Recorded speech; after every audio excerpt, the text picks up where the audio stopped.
Hi, and welcome to And So Much More. I am your host, Cami Smith, and I am here with Carol Harvey. Hello. And she is a professor. She is a nurse. Yes. You were once a patient, are still a patient, or once a patient? I am in remission, but still being followed up in the clinical trial. Okay, so you still have that role as well. And so today we want to really hear your story and give you an opportunity to share what your journey looked like through your diagnosis of breast cancer. Sure. And so, well, first, why don't you tell us a little bit about who you are? Sure. I have the pleasure of teaching nursing at Liberty, and that's been a joy. I've been doing that part-time since 2010, and then I went full-time in 2017. Beyond that, though, I've been a nurse at the bedside off and on for 35 years, kind of dating myself there. But I've been at Centra. I worked at Centra for a good 12 years and was actually working when I received my diagnosis of breast cancer. And you continue to work. Yes.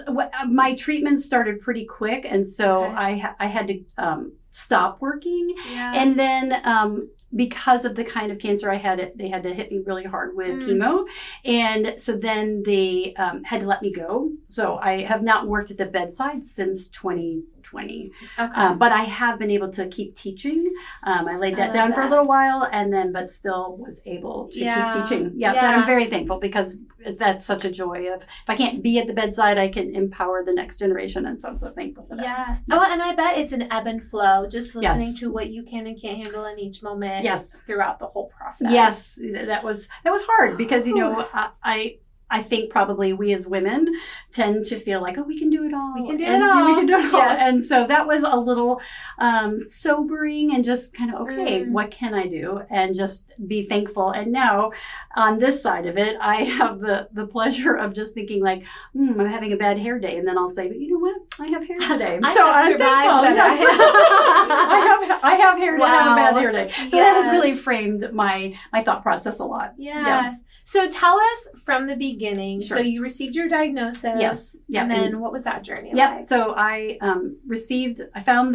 actually found it. I was actually behind in my mammograms. Even I, as a nurse, I feel embarrassed to tell that story, but we often don't take care of ourselves like we should. And so I was behind in getting my mammogram. So I found the tumor myself, and I knew immediately it was quite large. And so I thought, oh. And so by the time I got the official diagnosis, that was September of 2020. And then my chemotherapy started in October of 2020. So right in the middle of COVID, it was quite the experience. Family was not able to go with me into the Pearson Cancer Center for my treatments. And so it was a type of cancer called triple negative, which is a little more hard to treat. They have to treat it with chemotherapy. And then I had surgery and then radiation. So when I started the journey, they asked me, there was a clinical trial going on involving a immunotherapy agent. And so they asked if I would consider participating in that. Yeah. And so that, as a nurse, I was like, I'm aware of clinical trials. Yeah. And so I wasn't afraid of that term, but at the same time, I was going to say, what is that like to step into something that feels experimental when it is your life and your health that's at stake? Yeah. So interesting, because as a nurse, I've talked to patients about that before from the nursing perspective, but now as the patient, I thought, so different. So different. And as a side note, my husband is also a nurse. Oh, wow. Yeah. And so, he and I both really were like, we knew the benefits and also perhaps the risks of that. And so anyway, we did some consulting with some really good friends of ours, one of which is a pharmacist and has worked in clinical trials, oncology trials. And he was very supportive of this. And and so it was such a gift to have that. He said, if it was his wife, he wouldn't even think twice. We would have her participate in the trial. And that is some strong feedback. Strong, yeah. He really had the gravitas to think that through, like thinking through his own experiences in the pharmacy side of running that. And his rationale, which we just have experienced ourselves, was that when you participate in a clinical trial, you are just observed so much more closely. Not that regular patients are not, but it's like the monitoring is taken to a whole new level. That is, I have never thought about it that way. And he was absolutely right. Wow. For example, had I not participated in this, I would not have had echocardiograms. And thankfully, I had no problems with anything. But even if I had the echocardiograms, I think I had 3 done, I can't remember now, but several echocardiograms that were monitoring to make sure my heart function didn't fail or have any issues. Mm-hmm. And so that was such a neat experience to just know, like, oh, I am really being watched even more closely because of this experimental drug that I was perhaps on. It was what they call a double-blind study. And so I don't know whether I received the actual medication or not. Okay. Yeah, but my outcomes were so great that they kind of think I probably did. So you don't even find out at the end of the clinical trial? Like I will never know. I did not know that. And my doctor didn't know either. However, she said, I have responded so well to, like, my tumor immediately began to shrink. And because it was very palpable, they could tell the size was diminishing. By week 4 of the treatment, it was being treated every week. Wow. For 12 weeks and then every other week for another couple months. And so anyway, the tumor just shrunk by, I think, week 10 or 12. It wasn't even palpable anymore. And it was a really good sized tumor prior. Yeah. So I just thought that was such a blessing to be in this trial. I was very thankful to have had that experience, to have the extra monitoring. Additionally, the team, the research team, was amazing to work with, just so helpful. And in a season when, even when it wasn't COVID, but anytime you go through cancer, it is just such an unsettling time. Yes. And to have their extra help, their extra eyes, their extra voice in just helping me navigate everything was such a blessing too. So if I were to go through the whole thing again, I would jump into a clinical trial again. I mean, obviously I would pray about it, make sure that was the right decision, but I would do it again 100%. Wow. Yeah, so thankful for that. What did your care team look like? So I hear you say your research team. Yes. And I imagine that is outside of your core care team. Correct. So what was your team made up of? So the team was made up of a surgeon. Okay. And Dr. Block was amazing, just wonderful to work with. And then my oncologist. Okay. And then later on, a radiation oncologist was involved as well. Okay. I can't remember if I met her before we got started on all of that. I think perhaps I was through the chemotherapy when I then met with her. Okay. And then we had the navigator from the Pearson Cancer Center, who is a nurse navigator. There were several of them. Their team is phenomenal. Phenomenal and so helpful, and they just helped to get those appointments set up, answer my questions. Yeah. And so those were the core team. But then the research team was an additional extra level of involvement. So I really did feel extra cared for. Yes, that's just a lot of eyes to have on this data, and correct. That's incredible. Yeah. And so I am still a part of this trial. It's a 5-year follow-up trial. And so honestly, I don't know if my follow-up now, I am 3 years now post-op or post-treatment. And I don't know if I would still be doing every 6-month follow-up or not, but that is part of the trial. So really almost every 3 months I'm seeing somebody. So I just saw my oncologist last month with the research trial team there with me, still following up, seeing what kind of symptoms I'm having, or if I'm having any symptoms. Thankfully, I've not had any symptoms. And then, so I see them like every fall and spring. And then in the winter, I usually see Dr. Plock. And in the summer, I see the radiation. So almost every 3 months, I'm seeing someone. You're seeing everyone. Okay. Yeah. So I just feel very eyes on Carol. And so, that's as it should be. Yeah. I mean, that should be the experience of every cancer patient, of every patient really that comes through Centra. Yeah. And I love how broad of a team that you have. Yes. So how do you feel now? I'm feeling great. It has been really, the first year after chemo was a little rough, just trying to get my feet up underneath me, my endurance. I actually felt a little slow. They call it chemo brain. Okay. Yep. And so the team helped me get set up with cognitive therapy.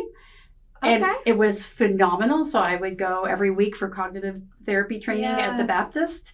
And that was so helpful. Wow. And I did that for not quite 3 months, but it really helped kind of clear the fog of the chemo brain. And so I feel my endurance is better. So I feel the 3 years out, I feel almost the same as I did going into chemo. What a huge blessing. Yeah, very, very thankful. So how many other areas within Centra over the continuum of your care did you interact with? Ooh, a lot because of the extra tests that we had done. Yes. So I worked with, like, I had to go to cardiology a couple times for the echocardiograms, which I mentioned, which is, in case you're not familiar with that, that's just a kind of a test of the heart. Okay. And so then I had several ultrasounds, bone scans, different things. So some of those were at the radiation, I can't remember what, the imaging place on Nationwide. Yes. Yep. And then some were actually at Lynchburg General. My surgery was done at the Baptist. Okay. Yeah, the Baptist. Okay. And so I've kind of been across the care continuum, but a lot of it was done. The radiation chemo was all done at the Pearson Cancer Center, which was wonderful. Yeah. I love that. Yeah. Well, and it's just such an incredible picture. Yes. Of the care. There's so many different areas within Centra. You don't come in and isolate yourself as like, I'm a cancer patient. This is what I do. This is where I go. Yes. It is a one Centra approach to your care. Like all of those eyes, again, so many eyes. Take all eyes on Carol. Yes. That's so wonderful. Yeah. So what message would you have for someone who's maybe at the beginning of this journey or just currently going through maybe even the thick of it? Yes. Well, I would say, first of all, I'm so sorry for what you're having to go through, but I found my cancer experience to be so enriching. I feel like I am such a better person on this side of cancer than I was beforehand. I feel that I'm just much more sensitive to people and what they're going through. And it really made me a more holistic person. My faith was very challenged in a good way during this whole thing, and really felt closer to the Lord through all of this. And so I would say that as you're starting out, there is a lot of resources here at Centra, and that the team here is truly for your good, and that they are looking to help you. And so I would just say, if you have questions, reach out. And if they offer a trial, don't just take it because I say so, but really delve into it and ask, okay, well, what is the extra monitoring and what will that entail, and how much, what kind of benefits are there? There are risks to being involved in those things too. So you want to take those seriously as well. Yes. And so I don't want to minimize the risks that could be with really any, not just a research trial, but any of the treatment therapies that you might have. But at the same time, the treatment plans that Centra has are truly so well-grounded and will really be for your benefit. And so lean into the expertise of your care providers, and just to have hope in this because there's so much gravitas to what their knowledge is and their knowledge base. Yes. So, I like the word hope. Yeah. For sure. A lot of hope. Yeah. And it sounds like this was an opportunity for you to take roots you already had and push them down deeper. Yes. To really like ground yourself in this whole experience. Yes. Very much so. I mean, things like this that knock us off our feet, you never know how it's going to impact you. And so just hearing the positivity from your experience is really encouraging. Yeah, truly. It was such a life-changing moment, and it has really reframed my perspective. Like I said, when I have a bad hair day, I think now, I have hair, praise the Lord. I'm so thankful for that. So I really have found this to be such just a broadening experience for me. And while it is a hard thing to go through, and especially during the time of COVID, and it was so isolating, friends couldn't come over, and those kinds of things, it was really isolating. At the same time, this side of it, I just look back and think, wow, I can do hard things. I can do hard things, yes. That is a good message. Well, thank you, Carol, for coming in and for just sharing your wonderful story. And while I'm sorry that this is something you had to go through, like just hearing you say that you are almost at a point where you're grateful. There's so much hope on the other side. Yes, so very much so. Thank you for sharing that message. My pleasure. And thank you all for joining us on And So Much More.